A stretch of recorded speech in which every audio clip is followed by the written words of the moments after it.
শ্রী শ্রী মায়ের কথা শ্রীমতী সরলাবালা দাসীর স্মৃতি থেকে 1775 শকাব্দ 1260 সাল 8ই পৌষ বৃহস্পতিবার কৃষ্ণা সপ্তমী তিথি রাত্রি 2 9 পল ইংরেজি 1853 খ্রিস্টাব্দ 22শে ডিসেম্বর বাঁকুড়া জেলায় জয়রামবাটি গ্রামে জননী শারদেশ্বরী জন্মগ্রহণ করেন।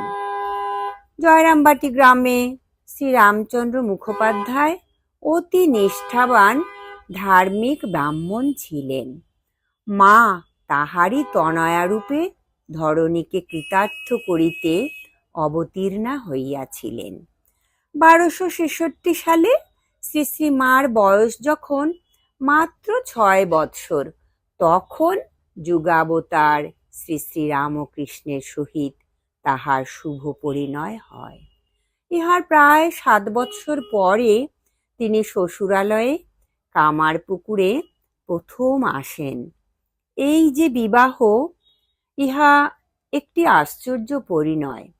শোনা যায় বিবাহের পূর্বেই রমণীগণের বনভোজনস্থলে ঠাকুর ও মা যখন নিজ নিজ জননীর সঙ্গে বনভোজনে আসিয়াছিলেন, তখন তাহাদের প্রথম সাক্ষাৎ হইয়াছিল। ইহার পর ঠাকুর যখন ঠাকুরের নানা স্থানে বিবাহ সম্বন্ধ হইতেছিল, তখন কন্যা যে নির্দিষ্ট হইয়াই আছেন, এই কথা ঠাকুর স্পষ্টই জানাইয়াছিলেন এবং জয়রামবাটি গ্রামের সেই 6 বৎসরের কুমারীটি তাহার মনোনীতা ও নিরূপিতা বলিয়া প্রকাশ করিয়াছিলেন। কিন্তু বিবাহের পর সেই মনোনীতা পত্নীর জন্য তাহার বিশেষ আগ্রহ দেখা যায় নাই। প্রায় 7 বৎসর পরে 1273 সালে মা কামারপুকুরে প্রথম আসেন।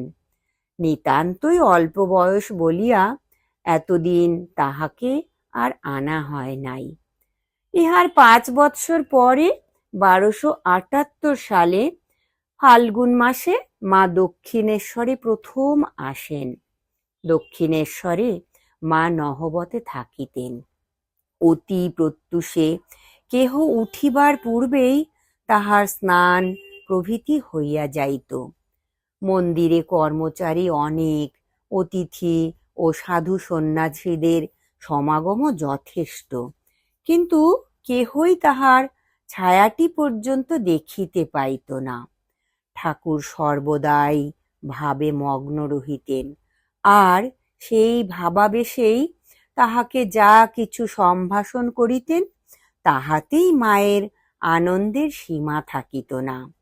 যতটুকু স্বামীর সেবাকার্যের ভার পাইতেন, তাহাই তাহাকে পরিতৃপ্ত করিয়া রাখিত এবং সেই তৃপ্তিতেই তিনি পরম আনন্দিতা রহিতেন। ইহার পরে 1280 সালে জ্যৈষ্ঠ মাসে ফলহারিণী কালী পুজোর দিন রাত্রে ঠাকুর মাকে ষোড়শী পূজা করেন এবং তাহাদের অপূর্ব দাম্পত্য সম্বন্ধের এইটি সম্পূর্ণ পরিচয়।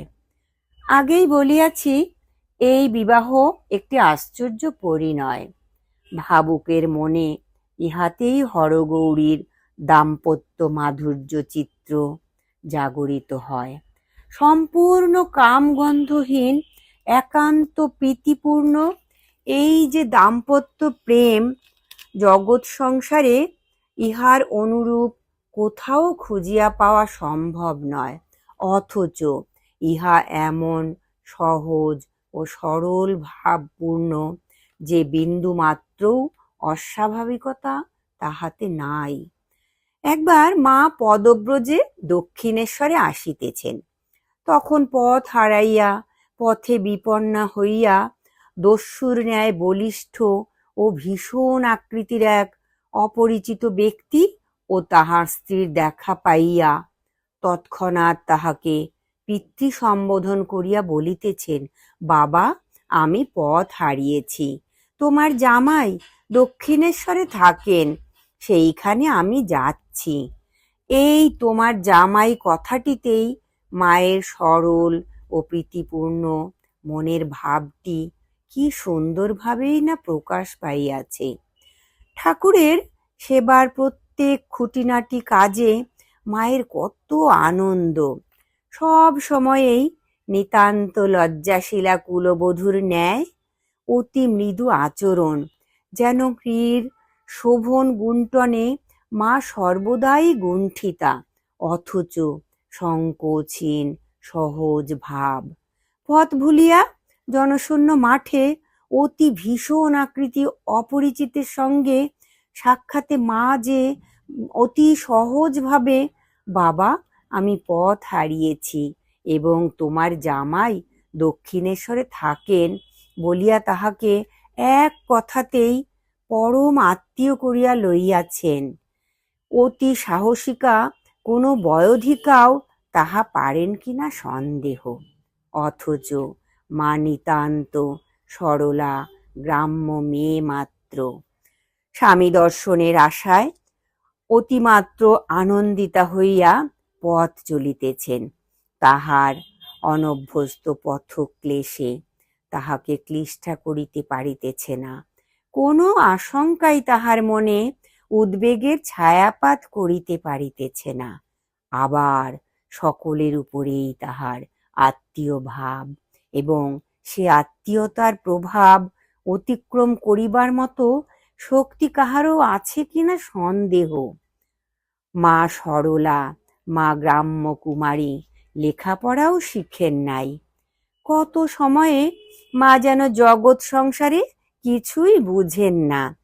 তাহার সরলতায় এমন মনে হইতে পারে, কিন্তু সেই সরলতার ভিতরে গভীর বুদ্ধিমত্তা অঙ্গাঙ্গীভাবে সন্নিবেশিত। পূজ্যপাদ স্বামী শারদানন্দ প্রণীত লীলা প্রসঙ্গ হইতে একটি স্থান মাত্র এখানে উদ্ধৃত করিলাম। দক্ষিণেশ্বরে একদিন দিনের বেলায় আমাদের পরম আরাধ্যা শ্রী শ্রী মাতা ঠাকুরানীকে পান সাজিতে ও তাহার বিছানাটা ঝাড়িয়া ঘরটা ঝাটপাট দিয়া পরিষ্কার করিয়া রাখিতে বলিয়া ঠাকুর শ্রী শ্রী কালীঘরে শ্রী জগন্মাতাকে দর্শন করিতে যাইলেন। তিনি ক্ষিপ্র হস্তে ওই সকল কাজ প্রায় শেষ করিয়াছেন। এমন সময় হঠাৎ ঠাকুর মন্দির হইতে ফিরিলেন, একেবারে যেন পুরো দস্তুর মাতাল। চক্ষু রক্তবর্ণ, হেথায় পা ফেলিতে কোথায় পড়িতেছে, কথা এড়াইয়া অস্পষ্ট অব্যক্ত হইয়া গিয়াছে। ঘরের ভিতরে প্রবেশ করিয়াই ওইভাবে টলিতে টলিতে একেবারে সীমার নিকটে উপস্থিত হইলেন। শ্রী শ্রী মা তখন এক মনে গৃহকার্য করিতেছেন। ঠাকুর যে তাহার নিকট ওইভাবে আসিয়াছেন তাহা জানিতেও পারেন নাই। এমন সময় ঠাকুর মাতালের মতো তাহার অঙ্গ ঠেলিয়া তাহাকে সম্বোধন করিয়া বলিলেন, ওগো, আমি কি মদ খেয়েছি? তিনি পশ্চাৎ ফিরিয়া ঠাকুরকে ওইরূপ ভাবাবস্থ দেখিয়া একেবারে স্তম্ভিত, বলিলেন, না না, মদ খাবে কেন? ঠাকুর, তবে কেন টলছি? তবে কেন কথা কইতে পাচ্ছি না? আমি মাতাল? শ্রী শ্রী মা, না না, তুমি মদ খাবে কেন? তুমি মা কালীর ভাবামৃত খেয়েছ। ঠাকুর, ঠিক বলেছ বলিয়া আনন্দ প্রকাশ করিতে লাগিলেন। অন্যত্র আবার ঠাকুর যখন পানিহাটিতে যাইবেন, মাও সঙ্গে যাইতে চাহেন কিনা জিজ্ঞাসা করিলেন। মায়ের সঙ্গিনীরা যাইতে চাহিলেও মা যাইতে চাহিলেন না। ঠাকুর তাহাতে আনন্দিত হইয়া বলিলেন, ও খুব বুদ্ধিমতী, যেতে চাইল না। গেলে পরে লোকে বলতো হংসহংসী একত্রে এসেছে। মা কেন যাইতে চাহিলেন না সে সম্বন্ধে তিনি নিজেই বলিয়াছেন। উনি আমি যাইব কি না জিজ্ঞাসা করিলেন, কিন্তু আমার সঙ্গে যেতে হবে এ কথা তো বলিলেন না। ইহাতেই আমার মনে হলো না যাওয়াই ভালো। ঠাকুরের সহিত শ্রী শ্রী মার সরল ভাবের বিষয়ে অতিশয় সৌসাদৃশ্যও দেখা যায়। ঠাকুর যেমন গলার ব্যথা কিসে সারে ইহাকে তাহাকে জিজ্ঞাসা করিতেছেন, মাও সেই রূপ অসুখের সময়, কি অসুখ হলো বাপু, এ কি আর সারবে না মা? আমায় যে বিছানায় পেড়ে ফেললে, কি করি বলো দেখি, ইত্যাদি বলিতেছেন। আবার শশধর তর্ক চূড়ামণি অসুস্থ স্থানে মানসিক শক্তি প্রয়োগ করিয়া ইহার অসুখ সারাইবার কথা বলিতেই ঠাকুর যেমন পণ্ডিত হয়ে ও কি কথা বলো গো, যে মন সচ্চিদানন্দকে দিয়েছি তা কি আবার ফিরিয়ে এনে হাড় মাংসের খাঁচায় দেওয়া যায়? দৃঢ়ভাবে এই উত্তর দিয়েছেন। মাও তেমনি যদি কেহ অনুনয় করিয়া প্রার্থনা করিয়াছেন, আপনি একবার বলুন অসুখ সেরে যাবে, তাহলে নিশ্চয়ই অসুখ সেরে যাবে। তাহলে তা কি করে বলতে পারি? মা, ঠাকুর যা করেন তাই তো হবে, আমি আর কি বলবো? ইহা ভিন্ন অন্য উত্তর আর পাওয়া যায় নাই। যদি কেহ জেদ করিয়া বলিয়াছেন, আপনি একবার মুখে বলুন, তাহলে নিশ্চয়ই সেরে যাবে, তাহা হইলেও আমি কি তা বলতে পারি? ঠাকুর যা করেন তাই হবে। তাহার এই একই উত্তর ছিল। তাহার ভালোবাসা ক্ষণে ক্ষণে তাহাকে নব নব ভাবে বিভাবিত করিত। একজনের একটিমাত্র সন্তান সন্ন্যাসী হইয়া গিয়াছে, তিনি মায়ের নিকটে আসিয়া নিজের মনের তাপ জানাইতে গিয়া অশ্রু বর্ষণ করিতেছেন। শ্রী শ্রী মারও চোখে জল। মা বলিতেছেন, আহা, তাই তো, একটি মাত্র সন্তান, প্রাণের ধন, এমন করে সন্ন্যাসী হয়ে গেলে মা কি করে প্রাণ ধরে বলো দেখি? আবার অপর একদিন একজন যখন তাহার দুইটি সন্তানই সন্ন্যাসী হইবার জন্য ব্রহ্মচর্য লইয়াছে, ইহা জননীর কাছে জানাইয়া বলিতেছেন, মা, সন্তানের কল্যাণ হয় সেইটি মায়ের কামনা। কি আছে সংসারে?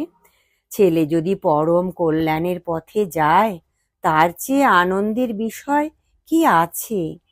মা তখন সহর্ষে বলিতেছেন, ঠিক বলেছ মা, পরম কল্যাণের পথে যদি ছেলে যায়, তার চেয়ে আনন্দের আর কি হতে পারে? এই যে বিভিন্ন স্থানে মায়ের বিভিন্ন ভাবের উক্তি, উভয়েই তাহার আন্তরিক। একটিতে তিনি সন্তানহারা মায়ের দুঃখের সম অংশিনী, আবার অপরটিতে মা যে সন্তানের প্রকৃত কল্যাণের বিষয় বুঝিয়াছেন, ইহা দেখিয়া পরম আনন্দিতা। জননীর অনেক কন্যাই মনে করেন মা আমাকে অতিশয় ভালোবাসেন, কখনোই আমাকে ভুলেন না।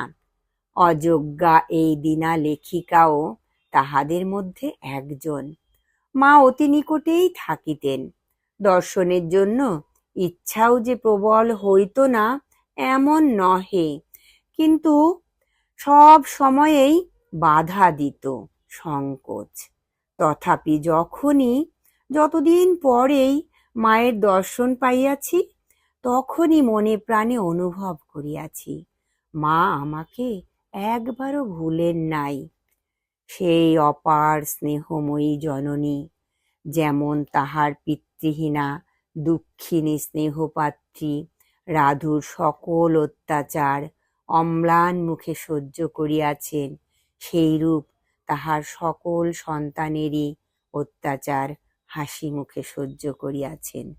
জয়রামবাটিতে ইদানিং ম্যালেরিয়ায় ভুগিয়া তাহার শরীর অত্যন্ত দুর্বল হইয়া পড়িয়াছিল।